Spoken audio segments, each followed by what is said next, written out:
Bismillahirrahmanirrahim. Assalamu alaikum dear student and welcome once again in college physics with Dr. Sajid. So student आज हम chapter 4 के MCQs को start करते हैं। इससे पहले हमने चैप्टर 4 का थ्योरी पढ़ा था। अगर उसको आप थोड़ा सा क्विक रिव्यू करें तो आप लोगों के लिए MCQs सॉल्यूशन में आसानी होगी। So हमारा फर्स्ट MCQs है MCQ नंबर 4.1। स्टेटमेंट कुछ इस तरह है, force of 50 Newton acting on a body at an angle theta with horizontal.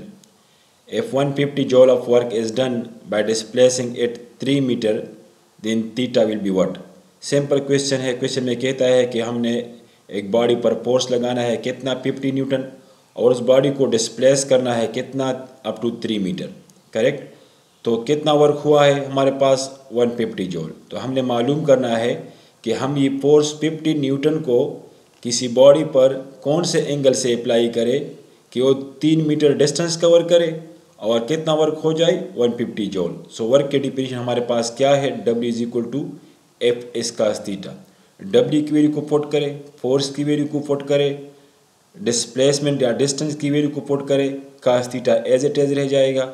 इसको सिंप्लीफाई करे, we obtain cos theta equal to 1 और theta equal to cos inverse 1 which is equal to 0 degree. So it means if we have a body, this one, and we act a force of 50 Newton and the body cover displacement 3 meter, then the work done is said to be 150 joule. अगर हम इसको देखें तो यहाँ पर हमारे पास जो है फोर्स कितना है 50 न्यूटन, डिस्प्लेसमेंट कितना है 3 metre, both are parallel, so the angle should be 0 degree. MCQ number 4.2। A uniform force of 3I plus J Newton act on a particle of mass 2 kg. Hence the particle is displaced from position 2I plus K to position 4I plus 3J minus K. The work done by the force will be what? 9 joule, B 6 joule, C 13 joule, D 15 joule. So हमें मालूम है कि work क्या होता है, the dot product of force and displacement. तो force तो हमें गिवन है 3I plus J, displacement del S है। डेल एस का क्या मतलब, इससे जो है ना इस पोजीशन वेक्टर से इसको सब्ट्रैक्ट करें। So 4i minus 2i equal to 2i, 3j minus 0 3j minus k minus 2k। इसका डॉट प्रोडक्ट करें, i dot i equal to 1, j dot j equal to 1, k dot k equal to 1, i dot j equal to k dot j equal to i dot k equal to 0। इसका dot product करें, simplify करें, so we obtain 9 joule. So the correct option is A. MCQ number 4.3। How much work must be done by a force of 50 kilogram body in order to accelerate it from rest to 20 metre per second in 10 second. Question में कहते हैं मिसाल के तौर पर हमने कितना work करना है जब एक बॉडी हमारे पास इनिशियली रेस्ट में हो और इसकी final velocity 20 metre per second हो जाए, कितने टाइम में, 10 सेकंड में। अगर बॉडी का मास कितना हो 50 किलोग्राम हो। So W equal to what हमें मालूम है, W equal to F S and F equal to M A and S as it is. According to third equation 2a equal to V square minus V I square, 2a equal to 20 square minus 0 square, a is equal to 200। So a इसकी value हमारे पास क्या आ गई 200। अब यहाँ पर a की जगह 200 को पुट करें। So m as it is 200, m कितना है 50 kilogram. So 50 multiplied by 200 we obtain 10,000 joule. So the correct option is option C. MCQ number 4.4। A gardener push a lawn ruler through a distance 20 meter. If he apply a force 20 kilogram weight in a direction inclined 60 degree to the ground, the work done by him will be what? Simple question है। हमारे पास ये एक trolley है और एक बंदा है जो इसको पुल करता है। कितने एंगल से पुल करता है, विद एंगल 60 डिग्री। न है मालूम करना है वर्क, तो वर्क क्या होता है, work equal to force displacement into cos theta. लेकिन यहाँ पर फोर्स जो है हमारे पास क्या है, वो 30 किलोग्राम वेट है, मींस फोर्स को वेट में एक्सप्रेस करें, F is equal to mg। F is equal to M G S as it is cos theta.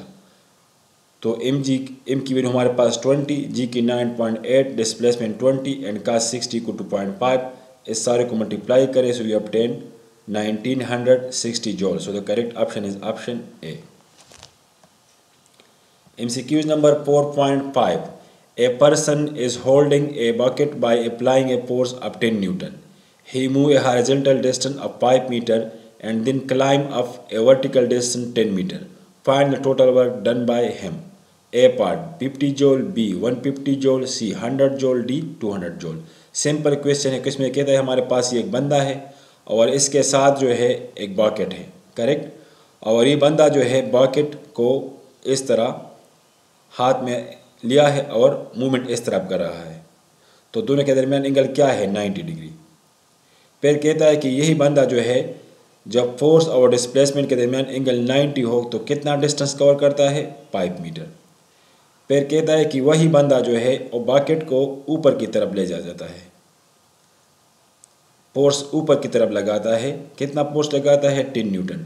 और बकेट जो है ऊपर कितना डिस्प्लेसमेंट कवर करता है?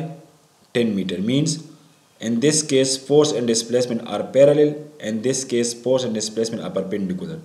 So total work मालूम करना है W1 plus W2. W1 in this case F1 S1 cos 90 plus W2 F2 is 2 into cos 0.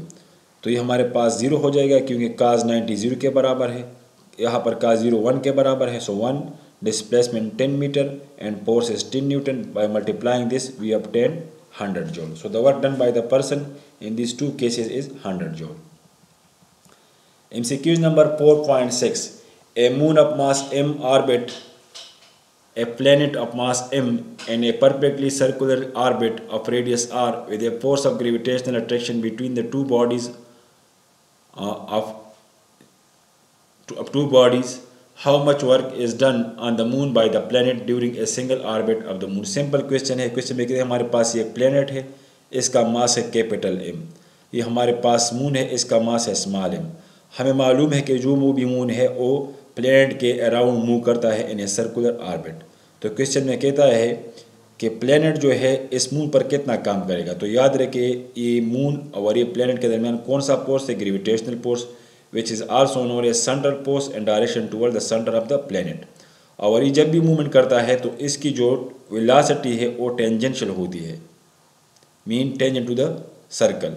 और जाहिर बात है जिस डायरेक्शन में वेलोसिटी है इस केस में वहीं पर भी डिस्प्लेसमेंट होगी। It means displacement also in tangential path.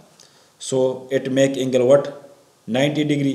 So work done by this planet equal to gravitational force between planet and moon is cos 90 equal to 0।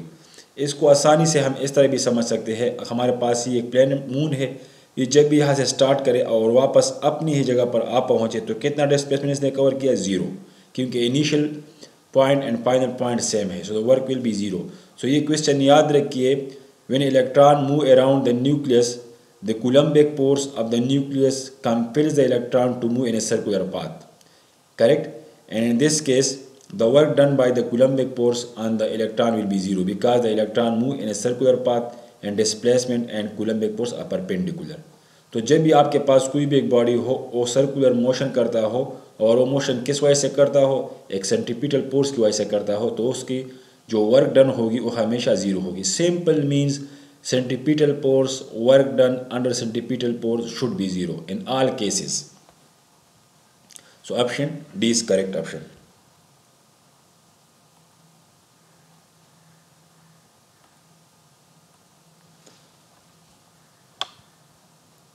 MCQs number 4.7. If W1, W2 and W3 are the work done in moving a particle from A to B along 3 different paths, 1, 2 and 3 respectively as shown in the figure, and the gravitational field of a point mass m, the relation between W1, W2 will be what? Question में कहते हैं हमारे पास एक small object है, इसको हमने इस रास्ते से मीन्स पाथ 1 से मूव किया, A से B तक पहुंच गया, फिर पाथ 2 से मूव किया, work done in this case is W2. Similarly in this case work done by displacing capital M small object from A to B is W3. तो यहाँ पर हमारे पास 3 रास्तों पर काम हुए हैं, एक जो है 1 से दूसरा 2 से और तीसरा 3 से।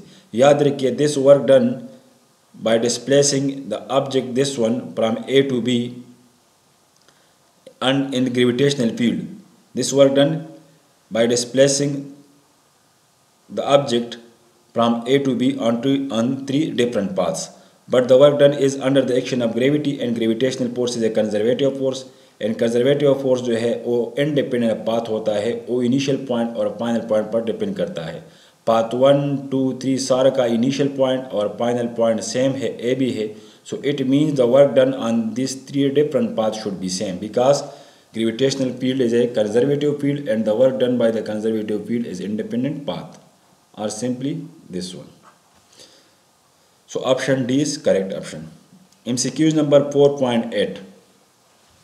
The work done by a force acting on a body is shown in the figure. The total work done in covering an initial distance of 20 meter will be what? यहाँ पर हमारे पास ये ग्राफ है।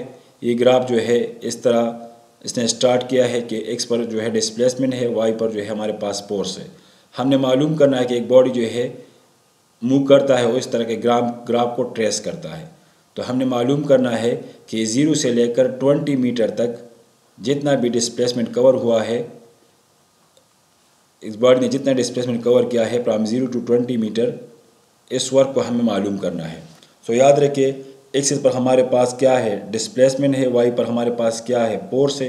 अगर हम वाई और x को multiply करें मींस एफ और एस को मल्टीप्लाई करें सो वी ऑब्टेन वर्क। सो याद रखिए जो है ये एरिया जो कवर करता है this is known as work done. So this is triangle, this is also known as work done because it is a rectangle and one side show displacement, other side show force. Similarly this one, this is also known as work done. This is a rectangle which one side displacement, other side force, and this is the work done. And similarly this one.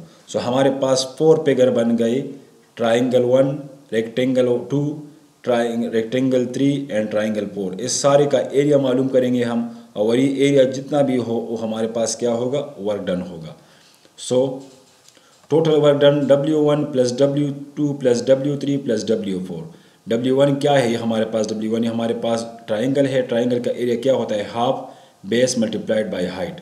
ये हमारे पास rectangle है, rectangle जो है square है, 5 to 15 ये square है और square का एरिया क्या होता है, this side multiplied by this side mean base multiplied by height, this one. Similarly हमारे पास जो है ट्राइंगल रेक्टेंगल है, इसका विड्थ क्या है, 5 है, हाइट कितना है, 10 है। सो इसका एरिया मालूम करेंगे W3 base multiplied by height. और इस तरह हमारे पास अगेन ये ट्राइंगल है, इसका एरिया क्या होता है, half base multiplied by height. तो यहाँ पर अगर हम इसको देखें फर्स्ट वाले, ये हमारे पास हाफ तो पारमूली का हाफ आ गया,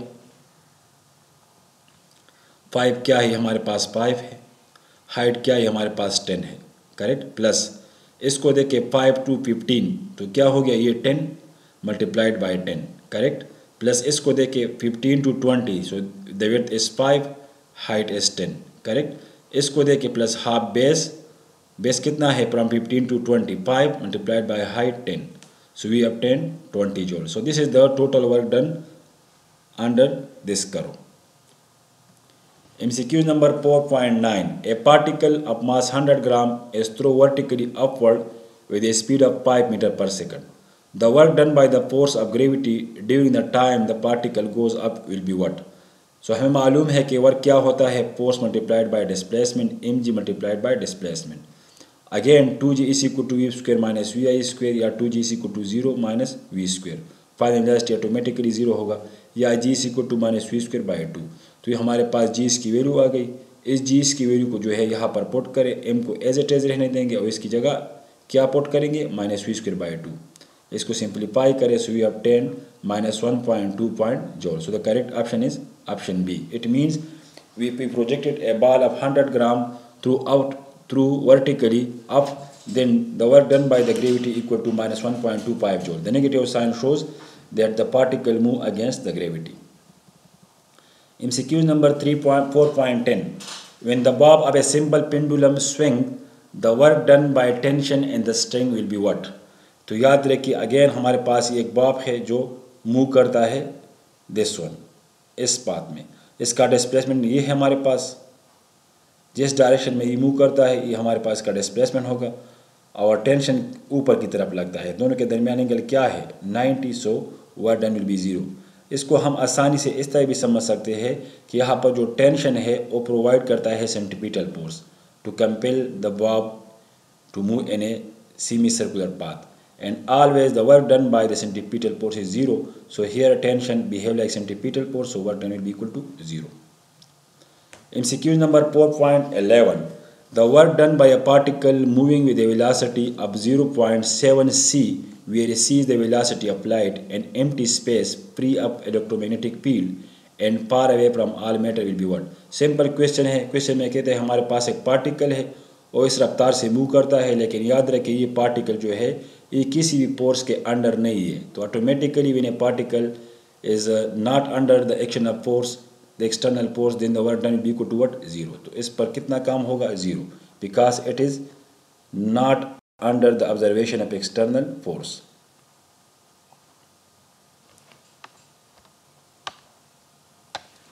MCQ number 4.12. The rate of decrease of kinetic energy is 9.6 joule per second. Find the magnitude of force acting on particle when its speed is 3 metre per second. यहाँ पर देखिए यहाँ पर जो यूनिट है हमारे पास जॉल पर सेकंड है, मीन्स ये हमारे पास पावर है।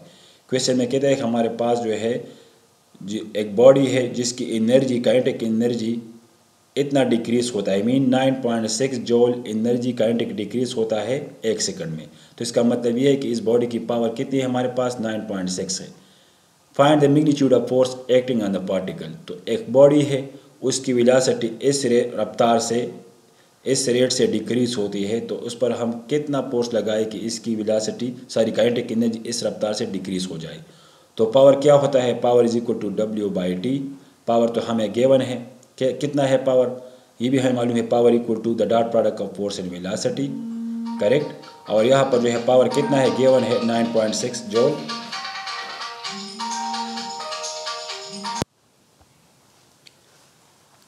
सो पावर क्या होता है product of force and velocity, या P इक्वल टू W/T, लेकिन W/T तो हमें गिवन है 9.6 जॉल पर सेकंड। सो F या F इक्वल टू 9.6 जॉल पर सेकंड। वेलोसिटी को हम राइट तरफ ले जाएंगे, इसको सिंप्लीफाई करेंगे, सो 3.2 Newton. So the correct option is option A. MCQ number 4.13. Kinetic energy of a particle is increased by 4 times. What will be the relation between initial and final momentum? So याद रखिए जब भी इस तरह को question आ जाए कि इसको हम इतना इंक्रीज करें, इसको हम इतना डिक्रीज करें, तो आप लोगों ने 2 इक्वेशन बनाए हैं, एक विदाउट डैश के और एक डैश के। क्या मतलब, अगर हमें मालूम है काइनेटिक एनर्जी और मोमेंटम के दरमियान क्या रिलेशन है, ये वाला, करेक्ट। इसको हम इस तरह भी लिख सकते हैं P equal to 2m kinetic energy power 1/2।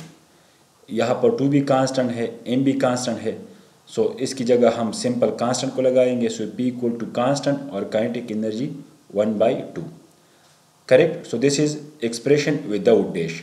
अब क्वेश्चन में कहता है अगर हम काइनेटिक एनर्जी को इंक्रीज करें तो मोमेंटम में कितना इंक्रीज आएगा, तो इसके लिए हम डैश का इक्वेशन बनाएंगे। Let P dash momentum change, constant तो कांस्टेंट रहेगा, kinetic energy change K dash. Kinetic energy को हमने कितना इंक्रीज किया 4 टाइम, सो इसकी जगह हम लगाएंगे K डैश की जगह 4 काइनेटिक एनर्जी 1/2। अगर हम इसका रूट ले लें 2 constant kinetic energy 1/2, 2 as it is, this is nothing but the equation number 1। So P dash equal to 2P. So it means if kinetic energy increase 4 times, then momentum will be increased 2 times. Correct? और simply अगर मिसाल के तौर पर 4 time को अगर हम direct यहाँ पर पुट करें P how much P change, तो 4 का स्क्वायर रूट ले लें तो डबल। अगर हमारे पास इस तरह आ जाए कि हाँ काइनेटिक एनर्जी अगर को 9 टाइम इंक्रीज करे तो दिस बिकम सिंपल, क्या करे 9 टाइम इंक्रीज करे तो 1/2 क्यूब रूट स्क्वायर रूट ले ले, so P equal to 3 time. So when kinetic energy increase 4 time, momentum will become double. MCQs number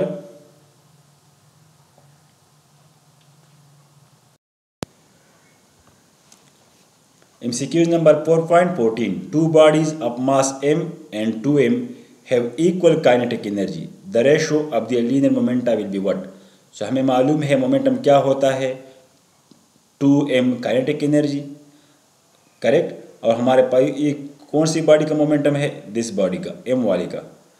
तो 2m वाले का मोमेंटम क्या होगा, P2 equal to 2 into 2m kinetic energy 1/2। अब 1 को 2 से डिवाइड करें, so m cancel, kinetic energy cancel, 2 divide by 4 1/2, और इसका अगर हम रूट ले लें तो 1/2 रूट या 1/2। So it means the ratio between P1 and P2 equal to what, 1/2, so the correct option is option B. MCQ number 4.15, the graph of kinetic energy of a body versus velocity v is represented by what। so kinetic energy क्या होता है, proportional to square of the velocity का। तो ये तो straight line है, इसका तो मतलब ये है कि हमारे पास वेलासिटी और काइनेटिक एनर्जी एक दूसरे के प्रोपोर्शनल है, तो ये तो रॉन्ग है हमारे पास, करेक्ट। ये भी रॉन्ग है क्योंकि काइनेटिक एनर्जी इंक्रीज होता है और फिर डिक्रीज होता है, तो ये तो नहीं है, तो हमारे पास काइनेटिक एनर्जी इंक्रीज होता है और स्क्वायर टाइम, ये भी गलत है। इसको अगर हम देखें, इसका मतलब ये है कि काइनेटिक एनर्जी जो है वो वेलोसिटी पर डिपेंड ही नहीं करता क्योंकि काइनेटिक एनर्जी कांस्टेंट है, ये भी गलत है। सिर्फ और सिर्फ ये ऑप्शन जो है हमारे पास करेक्ट है, और इसमें कर्वेचर भी है। याद रखिए, जब भी आपके पास एक्सिस पर जो है स्क्वायर हो और वाई पर स्क्वायर न हो, तो हमेशा के लिए जो ग्राफ बनेगा वो वाई की तरफ बेंड होता जाएगा। So the correct option is option C. MCQ number 4.16, if the linear momentum of a body is increased by 50%, then kinetic energy of the body increase how much। तो पहले तो हमें मालूम होना चाहिए कि काइनेटिक एनर्जी और मोमेंटम के दरमियान रिलेशन क्या है, वो ये है, this one, kinetic energy is equal to p²/2m। Now initial kinetic energy equal to initial momentum square divide by 2m, ये तो हमारे पास कांस्टेंट है। So kinetic energy initial equal to pi², 2m को मैंने एलिमिनेट किया क्योंकि कांस्टेंट है। So let initial momentum equal to 100% equal to 1। याद रखिए, जब भी आपके पास इस तरह कोई क्वेश्चन आ जाए कि हमारे पास एक बॉडी की इसकी पैरामीटर को मैंने इतना परसेंट इंक्रीज़ किया, इतना परसेंट डिक्रीज़ किया, तो इसके लिए आप लोगों को याद रहना चाहिए कि इनिशियल मोमेंटम को बाई चॉइस 100% लेना है, करेक्ट। तो इनिशियल मोमेंटम मैंने एज्यूम किया कितना, 100%। 100% को मैं 1 भी लिख सकता हूँ। अब कहता है कि इस मोमेंटम को मैंने इंक्रीज़ किया 50%, सो ऑटोमेटिकली फाइनल मोमेंटम क्या होगा, इनिशियल प्लस इंक्रीजिंग टर्म 50%, 150% या 1.5। Now the change in kinetic energy के लिए आप लोगों ने ये फार्मूला यूज़ करना है, final momentum square minus initial momentum square divide by initial momentum square multiplied by 100। So final हमारे पास 1.2 है, इनिशियल 1 है, इसकी वैल्यू पुट करें, सिंप्लीफाई करें, so we obtain 1 to 5%। So when momentum increase 50%, kinetic energy increase 1 to 5%.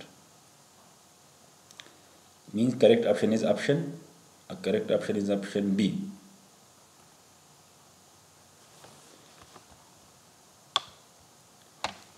MCQ number 4.16. If we throw a body upward with a velocity of 4 meters per second, what height does its kinetic energy reduce to half of the initial value? Simple question है। Question में कहते हैं हमारे पास एक ball है this point पर, इसको मैंने ऊपर की तरफ थ्रो किया, किस वेलोसिटी से, 4 मीटर पर सेकंड से, करेक्ट। फिर क्वेश्चन में कहता है कि ये बॉडी जब ऊपर जाता है, करेक्ट, तो एक ऐसा पॉइंट आएगा जहाँ पर इसकी काइनेटिक एनर्जी हाफ हो जाएगी, करेक्ट। वो पॉइंट आपने मालूम करना है कि वो ज़मीन से कितना ऊपर है जहाँ पर काइनेटिक एनर्जी कितना हो गया, हाफ। तो law of conservation of energy use करें, total energy at point A must be equal to total energy at point B. So at this point kinetic energy KEA and potential energy is 0, and at this point kinetic energy is KB and potential energy is PB। So kinetic energy at point A equal to KB की जगह मैंने put किया kinetic energy of at A divide by 2, क्योंकि question में given है कि B पर जो काइनेटिक एनर्जी है वो इनिशियल का हाफ है। सो mgh, अगर इसको मैं उस तरफ ले जाऊँ तो it becomes kinetic energy by 2 mgh। Kinetic energy क्या होता है, mv² डिवाइड बाई 2, और एक 2 जो है, एक 2 पारमोलिक आ गया और एक 2 जो है ई वाला आ गया, mgh कैंसिल हो जाएगा, या h इक्वल टू वट, इसको सिंप्लीफाई करें, h equal to 0.4 meter, sorry 0.4 meter. So it means if we projected a ball with 4 meter per second velocity upward, correct, then at point 4 meter above from the ground, the kinetic energy of the ball will be reduced to its half of the initial value. MCQ number 4.17. If the kinetic energy of a body is increased 2 times, its momentum will what? Half, remain unchanged, be double, increase under the root 2 times. Simple question है, वही वाला expression use करें dash and without dash. Let P equal to what? 2m kinetic energy 1/2. This is without dash. Now question में कहता है अगर इसको मैं चेंज करूँ तो इस पर कितना असर पड़ेगा.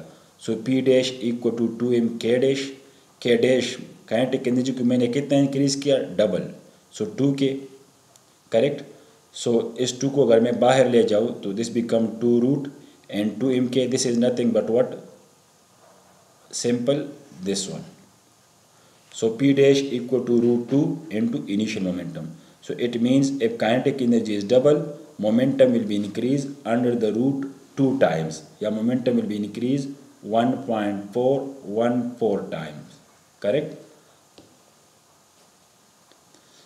MCQ number 4.18. Which of the following graphs show variation of the elastic potential energy U with displacement position? तो elastic potential की जो फार्मूला है ये हमारे पास हाफ के एक्स स्क्वायर, तो कांस्टेंट है, ये कभी नेगेटिव हो नहीं सकता, के ये भी पॉजिटिव. एक्स जो है डिस्प्लेसमेंट है, ये पॉजिटिव भी हो सकता है और नेगेटिव भी. अब यहाँ पर देखिए, यहाँ पर हमारे पास एक्स है और ये स्क्वायर है. तो इससे पहले हमने काइनेटिक एनर्जी वाला एक्सप्रेशन किया था. यहाँ पर हमारे पास वी था और यहाँ पर काइनेटिक एनर्जी इसमें इस तरह कर्वेचर आता था. अब याद रखिए ये वाला जो है ये माइनस के एक्स, ये जो है हमारे पास प्लस एक्स है. तो ऑटोमेटिकली प्लस एक्स का फार्मूला क्या होगा? U equal to half k x square. तो kinetic potential elastic potential energy will be bend toward y axis. लेकिन यहाँ पर देखिए अगर हम माइनस एक्स को पुट करें, करेक्ट, तो इसका अगर हम स्क्वायर ले लें तो ऑटोमेटिकली फिर पॉजिटिव आएगा. तो इसका जो करो है वो भी पॉजिटिव वाई की तरफ बेंड हो जाएगा. So the correct option is this one. This show the elastic potential energy variation with respect to displacement. MCQ number 4.19. An apple gave 20 kilojoule energy to a boy. How much height can he climb by using this energy if his efficiency is 20%? Mass of the boy 40 kilogram. Efficiency हमारे पास क्या होता है? The ratio between output and input. So this is efficiency equation. अब efficiency कितना है? 20%. तो 20% को हम इस तरह भी लिख सकते हैं 20 डिवाइड बाई 100. आउटपुट कितना है? mgh. स्टूडेंट या बंदा या पर्सन या बॉय जो है ऊपर की तरफ जाता है तो उसका जो वर्क है वो पोटेंशियल एनर्जी में कन्वर्ट होगा. इनपुट क्या है? This is the energy which the boy gain from the Apple 20 kilo जॉल. इसका क्रॉस मल्टीप्लिकेशन करें और सिंप्लीफाई करें. सो 20 ओवर 100 एज इट इज़. और इसको अगर मैं इस तरफ ले जाऊँ तो 20 multiplied by 10 power 3, 40 multiplied by 10 multiplied by h. 40 mass of the boy, g gravitational acceleration, and this is the height gained by the body. So by simplifying this we obtain 10 meter. So the correct option is option C. MCQ number 4.20. If a machine gun fire n bullet per second each with kinetic energy k, then the power of the machine will be what? n square k, n k by n, none of these. याद रखिए आप लोगों ने वही formula को select करना है जिसके डायमेंशन पावर के डायमेंशन के बराबर हो. तो याद रखिए n हमारे पास क्या है? इसका यूनिट क्या है? 1/सेकंड, करेक्ट. और जॉल काइनेटिक एनर्जी हमारे पास काइनेटिक एनर्जी की यूनिट है जॉल. जॉल पर सेकंड को हम वाट भी बोलते हैं. सिर्फ p वाला एक्सप्रेशन जो है ये हमें पावर देता है वाट. बाकी जितने भी एक्सप्रेशन है वो पावर के डायमेंशन को नहीं देते. So it means if A machine gun fire n bullet per second each with kinetic energy k, then the power of the machine will be what? nk. इससे अगर हम एक प्रॉब्लम को या एक्सिक्यूज को और डिस्कस करें तो हमारे लिए आसानी होगी. If A machine gun fire 100 bullet per second each with kinetic energy 25 joule, then the power of the machine gun will be what? तो हमें मालूम है कि पावर ऑफ मशीन गन क्या होता है, एन कितना है 100 बुलेट पर second, kinetic energy 25 जॉल, so 25 multiplied by 100 2500 and joule divided by second watt. So this is the power of the machine gun if it emit 100 bullet per second and each having kinetic energy 25 joule. MCQ number 4.22. In 2 minutes the energy dissipated by a lamp of 3000 joule, find the power of the lamp. Simple question है। Question में कहते हैं हमारे पास एक bulb है और 2 minute में इतना एनर्जी डिसिपेट करता है, तो इसका पावर क्या होगा? So 3000 joule divide by 2 minute या 2 multiplied by 60 second, we obtain 25 watt. Thank you for watching.